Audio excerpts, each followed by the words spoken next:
Et c'est vous, Hélène Frade, qui avez lu la presse pour nous avec à la une le début d'une semaine décisive pour le Rassemblement national en France. Ouais, la décision de la Cour d'appel dans l'affaire des attachés parlementaires européens du FN, désormais RN, confirmera effectivement ou non l'impossibilité pour Marine Le Pen d'être candidate à la présidentielle.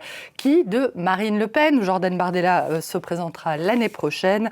Une décision aux conséquences politiques très lourdes d'après Libération, qui évoque à la fois des répercussions sur la hiérarchie interne et sur la ligne politique du RN.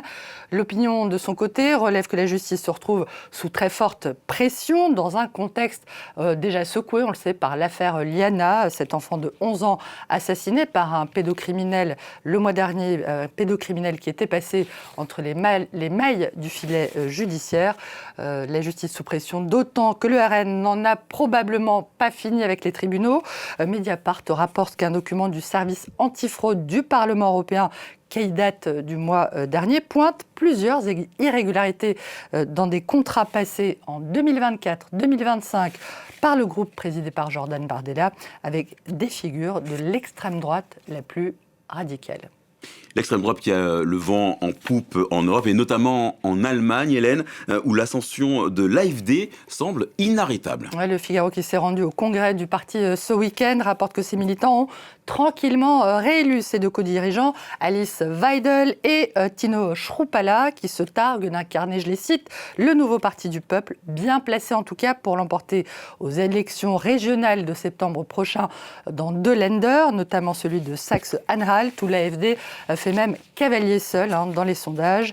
Le Figaro fait aussi état de l'influence considérable au sein du parti du baron local ultra-radical Björn Höcke. Il est connu pour avoir notamment déclaré en 2017, je le cite, que le grand problème, c'est que l'on présente Hitler comme le mal absolu, mais que bien sûr, il n'y a pas de noir ni de blanc dans l'histoire. Fin de citation.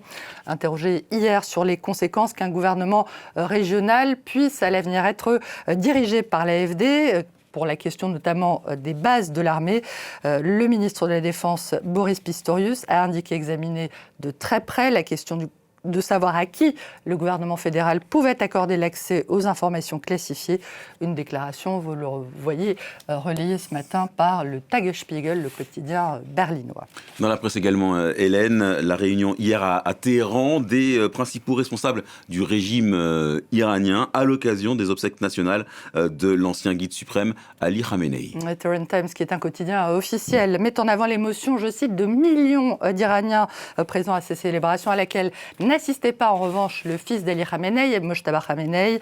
L'Orient le jour, le quotidien libanais, évoque une démonstration d'unité du régime et l'absence remarquée de Mojtaba Khamenei, la présence en revanche de nombreux représentants du Hezbollah libanais ainsi que du chef du bureau politique du Hamas palestinien, Mohamed Darwish.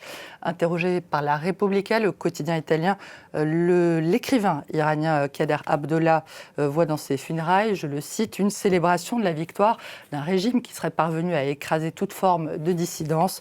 Revenant justement sur l'absence de Mojtaba Khamenei, il explique que le principe d'un dirigeant absent mais destiné à revenir fait partie intégrante de la culture iranienne, que cette absence n'implique pas une perte d'autorité et peut au contraire renforcer l'aura politique, symbolique du guide suprême actuel.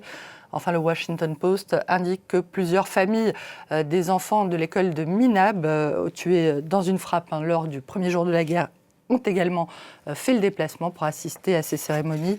Ils ont traversé tout un pays où la mort de leurs enfants est devenue, je cite, un symbole puissant de la brutalité israélo-américaine et d'une guerre injuste. L'injustice, justement, c'est le sentiment général après l'annulation par la FIFA du carton rouge reçu par l'attaquant américain Balogun lors des 16e de finale contre la Bosnie-Herzégovine. Oui, d'après Axios, qui cite ici une source proche du dossier, cette décision fait suite à l'intervention directe d'un responsable de l'administration Trump qui a demandé à la FIFA de Gianni Infantino de réexaminer ce carton rouge. L'affaire provoque évidemment une grosse colère en Belgique. Le Soir estime que la FIFA, je cite, aura beau jeu d'affirmer qu'elle n'a fait qu'appliquer un article de son code disciplinaire, que techniquement elle n'aura peut-être pas tort à défaut d'avoir véritablement raison, j'en perds mon latin, mais que son histoire, je cite toujours, est jalonnée de trop nombreux pactes avec le diable pour qu'on lui donne encore le bon Dieu sans confession. Alors les Belges, eux, vont